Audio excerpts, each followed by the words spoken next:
తను చూస్తున్నారు గదా! ఒక నార్మల్ వాచ్‌మెన్‌గా అక్కడ కనిపిస్తున్నటువంటి వెంకట్ తను సివిల్స్‌కి ప్రిపేర్ అయ్యిండు. మరి సివిల్ ఎగ్జామినేషన్ అనేది ఖచ్చితంగా చిన్నదైతే గాదు. మీ అందరికీ తెలుసు. ఇక నాది పీజీ ఎంఏ ఇంగ్లీష్ కంప్లీట్ అయింది. ఎంఏ ఇంగ్లీష్ కంప్లీట్ చేసినటువంటి సర్టిఫికేట్ గూడా మీకు చూపిస్తాడు ఇప్పుడు. Yeah! Faculty of arts. MA English. Pass MA English.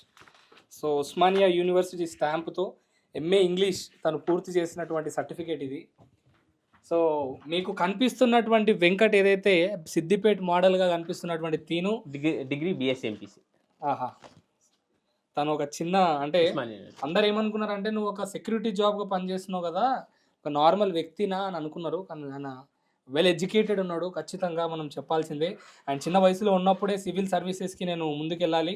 అందులో ఖచ్చితంగా ఐఏఎసో, ఐపీఎసో కొట్టాలనే ఆకాంక్షతో, ఆలోచనతో ఉన్నటువంటి